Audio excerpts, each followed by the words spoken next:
Hello दोस्तों, स्वागत है आपका मेरे YouTube channel let's study with Poonam में, जिसमें हम जीके और जीएस के अलग अलग टॉपिक को कवर करते हैं। ऐसे ही इसी श्रृंखला में आज हम पढ़ने वाले हैं मुद्रण संस्कृति और आधुनिक दुनिया। तो चलिए शुरू करते हैं। सबसे पहले बुक छापने की मशीन जोहान गुटनबर्ग ने बनाई थी। उन्होंने जो बुक छापी थी वो थी बाइबल। उन्होंने 180 बुक छापी थी और इन बुक को छापने में 3 साल का समय लगा था। जोहान गुटनबर्ग के बुक छापने के पहले भी बुक हुआ करती थी जो हाथों से लिखी जाती थी, जिन्हें हस्तलिखित पांडुलिपि कहा जाता था।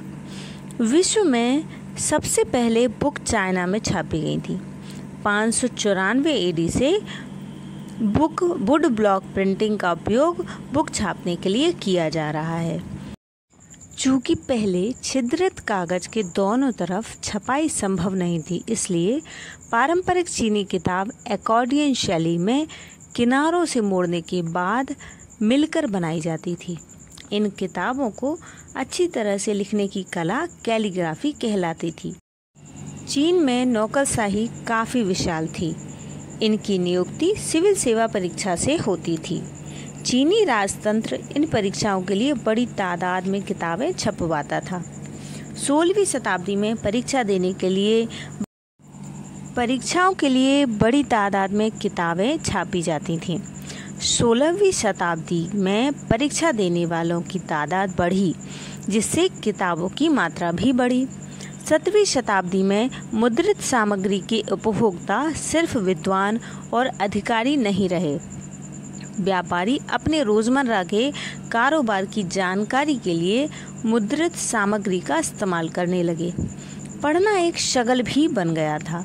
अलग अलग विषयों पर पुस्तकें लिखी जाती थीं और महिलाओं में भी पढ़ना शुरू कर दिया था। अपने काव्य को छपाना भी शुरू कर दिया था। 19वीं शताब्दी में चीन में पश्चिमी मुद्रण प्रणाली और मशीनी प्रेस का आयात भी हुआ। शंघाई प्रिंट संस्कृति का एक नया केंद्र बन गया। अब हम देखते हैं जापान में मुद्रण कला। चीनी बौद्ध प्रचारक 768 से 770 के आसपास छपाई की तकनीक लेकर जापान आए। जापान की सबसे पहली पुस्तक 868 ईस्वी में छपी और इस पुस्तक का नाम था डायमंड सूत्र। जापान में उस समय अलग अलग विषय में पुस्तक छापी जाती। संगीत के साजों, हिसाब किताब, चाय अनुष्ठान, फूलसाजी, शिष्टाचार आदि। यूरोप में मुद्रण का आना। सदियों तक चीन से रेशम और मसाले यूरोप आते रहे हैं। 11वीं सदी में चीनी कागज भी उसी रास्ते वहां पहुंचा। कागज के कातिबों द्वारा सावधानीपूर्वक लिखी गई पांडुलिपियों के उत्पादन को मुमकिन बनाया। 1235 ईस्वी में मार्को पोलो नामक एक महान खोजी यात्री वुड ब्लॉक वाली छपाई तकनीक चीन से इटली लाया। जल्दी ही ये तकनीक पूरे यूरोप में फैल गई। कुलीन वर्गों के लिए किताबों के विलासी संस्करण अभी भी बेशकीमती वेलम या चर्मपत्र पर छापते थे।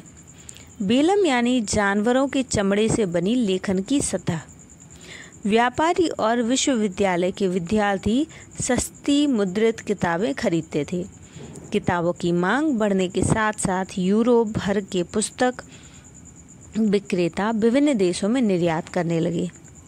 अब सिर्फ अमीर लोगों के यहाँ सुलेखन या कातिब नहीं पाए जाते थे, बल्कि पुस्तक विक्रेता भी अब उन्हें रोजगार देने लगे थे। आमतौर पर एक विक्रेता के यहाँ 50 कातिब काम करते थे।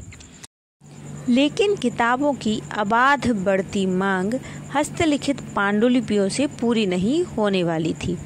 हस्तलिखित पांडुलिपियों में समस्या होती थी। हस्तलिखित पांडुलिपियों की नकल करना बेहद मुश्किल और खर्चीला था। यह कार्य समय साध्य और श्रम साध्य भी था। पांडुलिपियां अक्सर नाजुक होती थीं। उनके जाने, ले जाने, रखरखाव में तमाम समस्याएं, मुश्किलें होती थीं। किताबों की बढ़ती मांग के चलते वुड ब्लॉक प्रिंटिंग मशहूर होता गया, परंतु किताबें छापने के लिए इससे भी तेज और सस्ती मुद्रण तकनीक की ज़रूरत थी। गुटनबर्ग और प्रिंटिंग प्रेस। गुटनबर्ग के पिता व्यापारी थे और वह खेती की एक बड़ी रियासत में पलकर बड़ा हुआ था। वह बचपन से ही तेल और जैतून पिरने की मशीन देखता आया था। बाद में उसने पत्थर की पॉलिश करने की कला सीखी, फिर सुनार और अंत में शीशे की आकृतियों को गढ़ने की महारत हासिल की।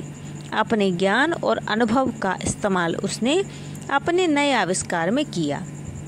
जैतून प्रेस ही प्रिंटिंग प्रेस का मॉडल या आदर्श बना और सांचे का उपयोग अक्षरों की धातुई आकृतियों को गढ़ने के लिए किया गया। गुटनबर्ग ने 1448 तक अपना यह यंत्र मुकम्मल कर लिया था। उसने जो पहली किताब छापी वह थी बाइबल। तकरीबन 180 प्रतियां बनाने में उसे 3 साल लग गए, जो उस समय के हिसाब से काफ़ी तेज़ थे। प्रिंटिंग प्रेस द्वारा छापी गई पुस्तकें की कुछ विशेषता थी। शुरुआत में छापी गई पुस्तकें पांडुलिपियों जैसी दिखती थीं। किताबों में छपे हर पन्ने पर हाशिए की जगह होती थी। हाशिए पर फूल पत्तों की डिज़ाइन बनाई जाती थी और चित्र अक्सर पेंट किए जाते थे। हर खरीदार अपनी रुचि के हिसाब से डिज़ाइन और पेंट खुद तय कर सकता था। 15वीं शताब्दी के दूसरे भाग में 2 करोड़ पुस्तकें, 16वीं सदी में 20 करोड़ पुस्तकें छापी गईं। इस तरीके से पुस्तकों की छपाई की मात्रा में वृद्धि हुई। हाथ की जगह यांत्रिक मुद्रण आने पर ही मुद्रण क्रांति संभव हुई है। तो दोस्तों, इस तरीके से आज का वीडियो समाप्त होता है। अगर हमारा वीडियो आपको पसंद आए तो हमारे इस चैनल को लाइक, शेयर और सब्सक्राइब जरूर करें। धन्यवाद दोस्तों।